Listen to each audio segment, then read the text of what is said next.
The YouTuber and streamer Vaush, who wants to bang horses, has sold out progressives yet again in endorsing Kamala Harris for VP after old Sleepy Joe dropped out yesterday. Like the establishment shill he truly is, Vaush has been repeating new Democratic Party talking points as soon as they drop, all in a desperate, vain attempt in order to drum up support after the ruinous events of the presidential debate where all of America saw how unfit to serve Joe Biden truly is, how decrepit and senile he truly is, and also, of course, the failed Trump assassination attempt. Both of these events, of course, absolutely cratering Democratic support. Now let's dive right in and see what DNC cope Vaush is serving up his followers.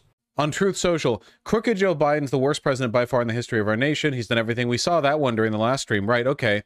Crooked Joe just got knocked out, so now I'll have to do it a fourth time.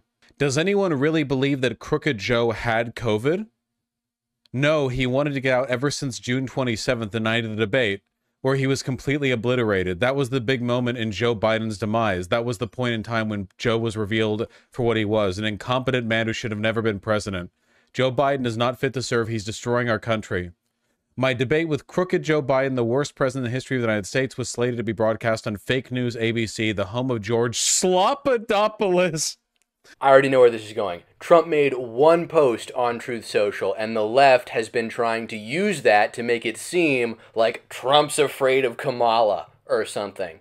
Kamala is an inarticulate moron whose polling numbers are actually comparable to Biden's. She's really not slated to perform much better than he would. Sometime in September, now that Joe has, not surprisingly, quit the race, I think the debate, and whomever the radical left Democrats choose, should be held on Fox News rather than the very biased ABC. Thank you, DJT. So, we are forced to spend time and money on fighting crooked Joe Biden. He polls badly after having a terrible debate and quits the race. Now we have to start all over again. Oh, interesting. A weirdly straightforward admission of weakness. Called it. To drum up support from liberals, leftists, and progressives, the DNC is really trying to gaslight America into believing that Donald Trump is afraid of Kamala Harris. And Vaush just repeats it. I have no idea how people take this man seriously. Shouldn't the Republican Party be reimbursed for fraud and that everyone around Joe, including his doctors and the fake news media, knew he was not capable of running for or being president? Just asking. Why would he admit this? It's not over. Tomorrow, crooked Joe Biden's going to wake up and forget that he dropped out of the race today. That might be true. Biden never had COVID. He's a threat to democracy. Are we actually unironically doing COVID trutherism? He's really trying to act like this is so ridiculous that people don't think Biden actually has COVID. In that debate, we all saw he is obviously senile. Someone has been running the country, not him. America has clearly been lied to. The right has been saying that Biden wasn't fit for office because of cognitive decline for like months, if not probably years now. We all saw this coming. The only reason the rest of America didn't is because of propaganda from the mainstream media, which Vaush was very willing to repeat. There are tons of people in this country, tons of Democrats, who are pissed because they feel like they were lied to. This was a wake-up call for them. And in case I forgot to mention it, it's literally not even clear that Biden signed his own letter of resignation. That's how bad the cognitive decline has gotten. Anyway, did they really not think he was going to drop out? I genuinely think the Republican establishment did not expect Joe to drop out, and now that he has, they're like freaking out. Have you guys seen some of the conservative accounts on Twitter being like, this is the woman they're putting forward as president? And it's like, it's just like her chilling, you know? Like she's just laughing. Like Joe Biden, Donald Trump's line is laughing Kamala. Yeah, because she's just so likable and not shrill or annoying at all. We did it. We did it, Joe. You're going to be the next president of the United States.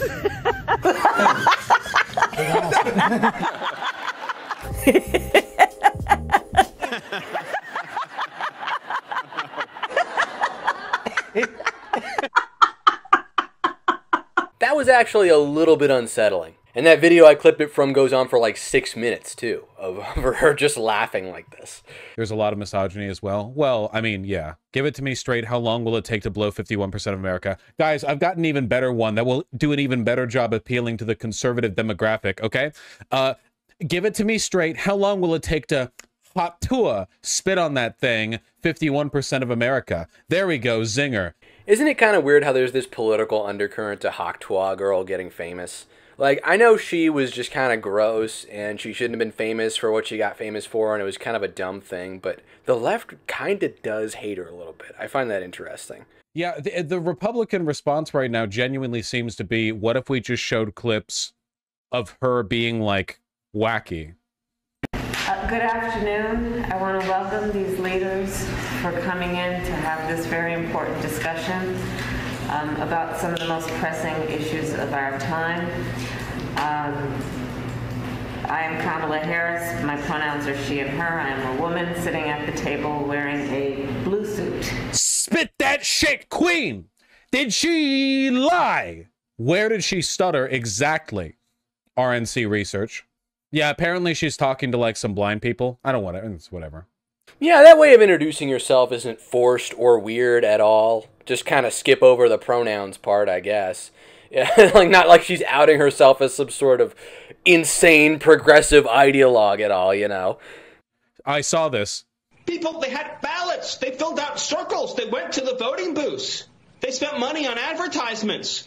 And as President Trump said, the Republican Party spent tens of millions of dollars running against Joe Biden. Mad. Now they just woke up one morning and said, never mind, we're canceling the entire primary. Mad. We're getting rid of our candidate, and we're pretending the election has never even happened, and we're going to let... When people forget what a primary process is, the candidate is not selected until the convention. That is how it works. You just had your own convention. You know how that works.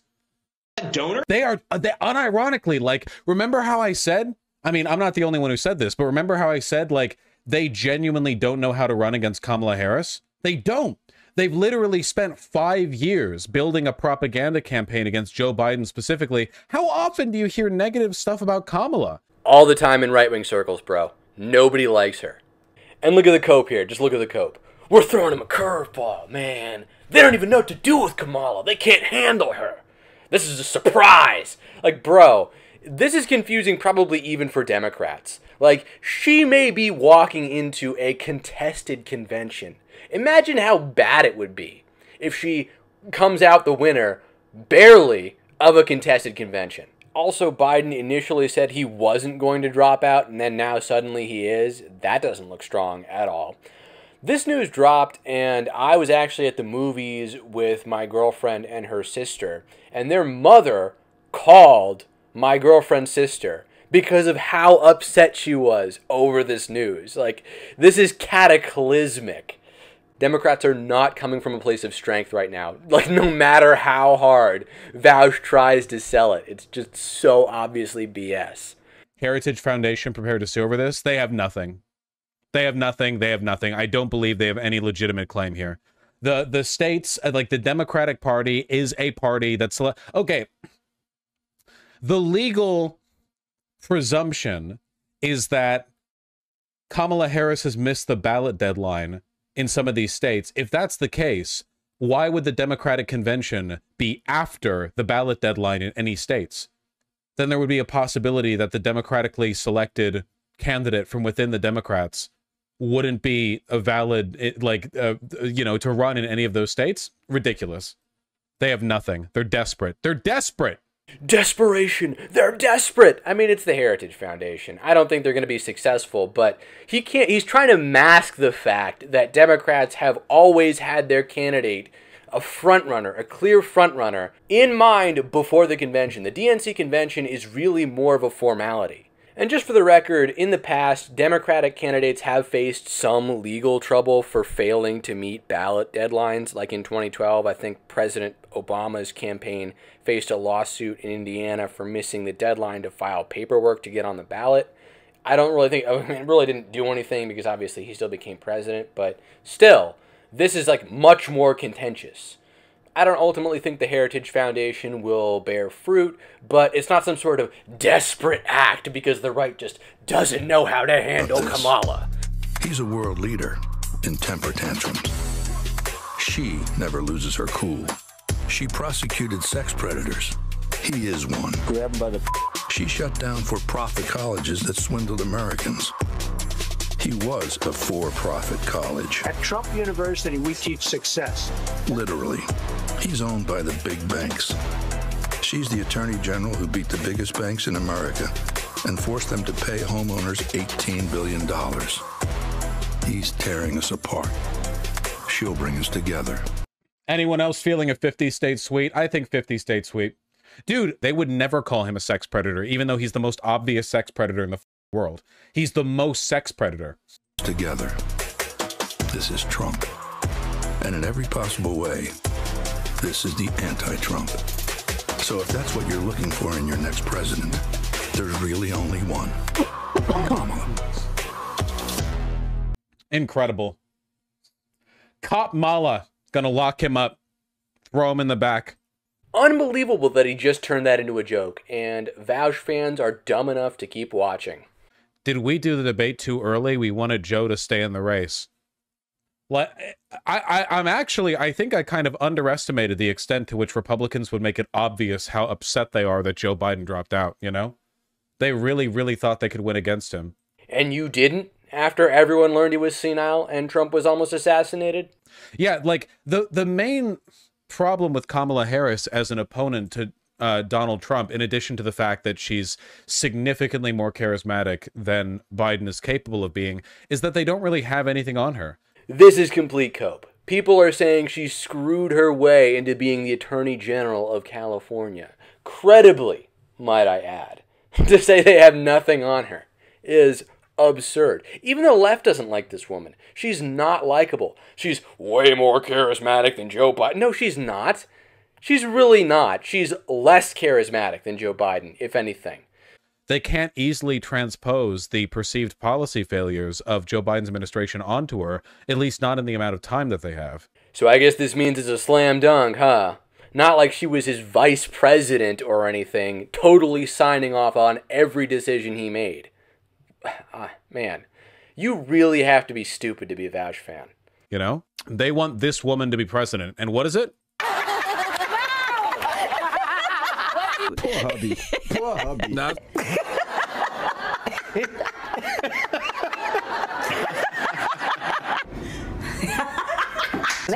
This is it. This is the best they have in her. This is the best they have in her, legitimately.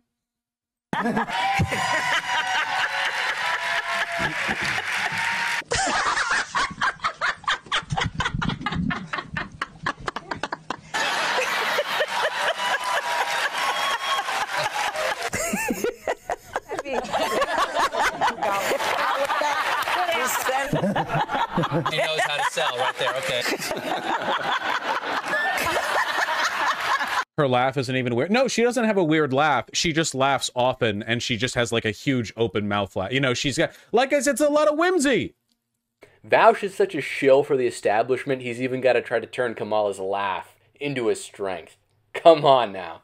It's a lot of whimsy. I think that whimsy is the key to victory here, because Donald Trump has a fragile ego, and Donald Trump recoils when challenged. Like all fragile ego megalomaniac narcissists, whenever he's challenged, he doesn't respond to it by playing it off and laughing. He like shrivels up because he's not used to being talked to that way. Literally not even true at all. I don't even know how you could say that after watching him debate. Look at how desperate this cope has gotten. How tenuous their grasp is right now. Whimsy is the key to victory, guys. Kamala can do it. Everyone's afraid of Kamala. You couldn't write a better finale to the last 8 years than a demented president resigning and handing over candidacy to someone who was picked because she had a vagina of color. Not, oh, dude, this is so soy. I don't care if you're offended. Objectively, vagina of color is a sublime bit of writing. Me in the 8th grade, like coming up with fire bars that I might hypothetically insult the Stacy, who was mean to me in 3rd period, with. It's so rich to hear Vaush call someone else soy. Genuinely, I just want you to wonder, like, where the Republicans must be for this to be what libs of TikTok posts right after Joe Biden drops out. Like, where they are at in this moment How does this even make her look bad? It doesn't. That's the point. They don't have anything on her. Oh yeah, the right's got nothing else at all on her. Seriously, this is the new nominee? Ukraine is a country in Europe. It exists next to another country called Russia. Russia is a bigger country. Russia is a powerful country. Russia decided to invade a smaller country called Ukraine. So basically, that's wrong. Unironically, a better foreign policy geopolitical assessment than you would get from basically anyone on the right or the left.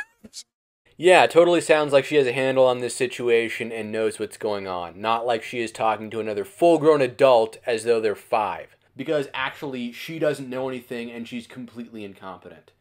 You can go into like online Marxist-Leninist circles, you can go into fascist circles. They're going to give you a worse breakdown of the dynamic than this bit right here. Notice how he said online Marxist-Leninist circles at the beginning there? Because Vaush is not actually even really a socialist. He is a shill for the status quo. His true colors are being revealed. I mean, they were already obvious, but we're seeing it again here in how he is totally shilling for Kamala Harris. He is not subversive, he is not revolutionary, his opinions are not a threat to the system, but rather a product of it. Vaush is a shill for American imperialism abroad and lock 'em up Kamala domestically. They have nothing, dude. Nothing! She's great at speaking to the 54 IQ median voter. I hope so, because that's what we're fighting for right now. Any liberal that stumbles across this video that was perhaps excited for Kamala, just watch right there. That's what Vaush and his fans really think of you. I'm with her, and that's not even a joke. Yeah, I kind of touched on this in the stream earlier today, and I want to reiterate it because I want to be really clear. We're kind of through the looking glass here, you know what I mean? We're kind of on a razor's edge. What do you have to say about your previous videos in Kamala? Well, I haven't watched them myself, but whatever I said, I agree with it completely. I don't like Kamala Harris, but you know what? History does not call us to like Kamala Harris, okay? History does not ask of us our liking her. It asks of us our allegiance to the coconut pill. You know? How hard are you committing to the bit? We're on a razor's edge here, people, okay? I don't think this is an environment where we can afford to be second-guessing ourselves or acting hesitantly. Now see, that right there is what deserves to be called an admission of weakness. You know? Yeah, that's right. I didn't like her before, but I have to unburden myself from all that has been in order to move forward. We need to be unburdened. Am I happy about this? In a vacuum, no. In the context of Joe Biden dropping out and giving us a chance against Donald Trump, yeah, I am actually kind of happy. It's a little bit like if you got 2 options, you know? And you think, oh, I'll just take option A, and then option A turns out to be horrifically painful. So you switch and you're like, oh, no, option B, and you go over there, and even though option B sucks relative to your state of being before, compared to what option A was like, it's not that bad. It's actually kind of relaxing, you know what I mean? Which one do you want, option A or option B? Imagine if your job is literally to just sit around on the internet all day attempting to reframe how badly Democrats are going to lose in November. Literally, their senile, decrepit old candidate dropped out only a couple months before Election Day, and they're calling this a win. How desperate are they right now? The question of who will be Kamala's VP is now really a question of who is dumb enough to chain themselves to this doomed campaign. Anyway, that's it for this video. Vaush is clearly coping, and the Democratic Party is in turmoil, and I will catch you in the next one. Trump 2024.